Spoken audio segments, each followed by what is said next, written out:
Corona വൈറസിനെ നേരിടാൻ നമുക്ക് നമ്മുടെ രോഗപ്രതിരോധ ശക്തി കൂട്ടുകയാണ് വേണ്ടത്. അപ്പോൾ അതിന് വേണ്ടിയിട്ടുള്ള ഭക്ഷണ പദാർത്ഥങ്ങൾ ഏതൊക്കെയാണെന്നാണ് ഈ വീഡിയോയിൽ പറയാൻ പോകുന്നത്. അപ്പം നമ്മളുടെ ഇമ്മ്യൂണിറ്റി സിസ്റ്റം ഒപ്റ്റിമൈസ് ആയിട്ട് നിൽക്കാൻ വേണ്ടിയിട്ട് നമുക്ക് അത്യാവശ്യമായത് വിറ്റമിൻ സി, സിങ്ക്, മാഗ്നീഷ്യം എന്നിവയാണ്. അപ്പോൾ അത് അടങ്ങിയിട്ടുള്ള ഭക്ഷണങ്ങൾ ഇതൊക്കെയാണ്. ആദ്യം കുരുമുളക്. ഇതിനകത്ത് സിങ്ക് ആൻഡ് മാഗ്നീഷ്യം കൂടുതലായിട്ടുണ്ട്.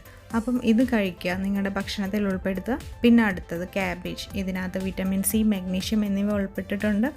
അടുത്തത് കാഷ്യൂനട്ട്. കാഷ്യൂനട്ടും നിങ്ങളുടെ ഡയറ്റിൽ ഉൾപ്പെടുത്താൻ ശ്രദ്ധിക്കുക.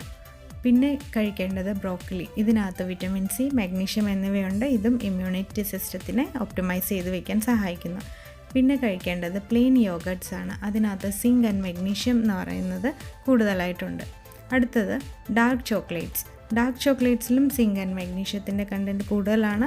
പിന്നെ ആപ്പിളിൽ മാഗ്നീഷ്യം കൂടുതലാണ്. അതും ഇമ്മ്യൂണിറ്റി സിസ്റ്റത്തെ ഒപ്റ്റിമൈസ് ചെയ്ത് വയ്ക്കാൻ സഹായിക്കും. അടുത്തത് ആൽമണ്ടിലും മാഗ്നീഷ്യം കൂടുതലായിട്ടുള്ളതാണ്. പിന്നെ ബ്ലാക്ക് ബീൻസ്, ഇതും രോഗപ്രതിരോധ ശക്തി കൂട്ടാൻ സഹായിക്കുന്നു. അടുത്തത് സാൽമൺ ഫിഷാണ്. സാൽമൺ ഫിഷ് അതിനകത്ത് മാഗ്നീഷ്യം അടങ്ങിയിട്ടുണ്ട്. അപ്പോൾ ഇതും നമ്മുടെ ഇമ്മ്യൂണിറ്റി സിസ്റ്റത്തെ ഒപ്റ്റിമൈസ് ചെയ്യുന്നു. പിന്നെ ചീര, ഇലക്കറികളെല്ലാം തന്നെ നല്ലതാണ്. അടുത്തത് വാഴപ്പഴം, ബനാന. അതും നിങ്ങളുടെ ഭക്ഷണത്തിൽ ഉൾപ്പെടുത്താൻ ശ്രദ്ധിക്കുക. പിന്നെ പീസ് ആൻഡ് ബീൻസ്, ഇതിനകത്ത് സിങ്ക് അടങ്ങിയിട്ടുണ്ട്. അപ്പോൾ ഇതും നിങ്ങളുടെ ഭക്ഷണത്തിൽ ഉൾപ്പെടുത്തുക. ചിക്ക് അടുത്തത്. ഇതിനകത്തും സിങ്കിൻ്റെ അളവ് കൂടുതലാണ്. അപ്പം ഇതും ഉൾപ്പെടുത്തുക. പിന്നെ മുട്ടയ്ക്കകത്തും സിങ്ക് കൂടുതലാണ്. അപ്പം അതും നമ്മുടെ ഭക്ഷണത്തിൽ ഉൾപ്പെടുത്താൻ മറക്കരുത്. പിന്നെ പംകിൻ സീഡ്, മത്തങ്ങയുടെ കുരു ഉണ്ടല്ലോ, അതും. അടുത്തതായിട്ട് വെളുത്തുള്ളി നമുക്ക് വിറ്റമിൻ സി ഇതിനകത്ത് കൂടുതലായിട്ടുണ്ട്.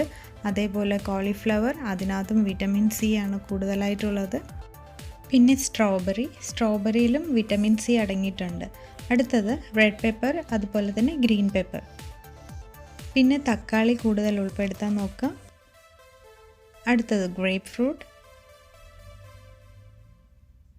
പിന്നെ നമ്മുടെ കീർണിപ്പഴം, ഓറഞ്ച്, ഉരുളക്കിഴങ്ങ്.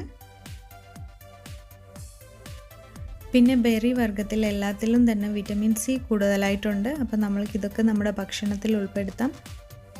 അപ്പം ഈ വീഡിയോയിൽ ഇത്രയേ ഉള്ളൂ. ഇത് ഉപകാരപ്പെടുമെന്ന് വിചാരിക്കുന്നു. എല്ലാവരും സേഫായിട്ടിരിക്കുക, ഇതുപോലുള്ള കാര്യങ്ങളൊക്കെ ശ്രദ്ധിക്കുക. അതുപോലെ തന്നെ വേറെയും ആരോഗ്യവകുപ്പൊക്കെ പറയുന്ന പോലെയൊക്കെ നമ്മൾ ഫോളോ ചെയ്യുക. അപ്പോൾ അടുത്ത വീഡിയോയിൽ കാണാം. ബൈ.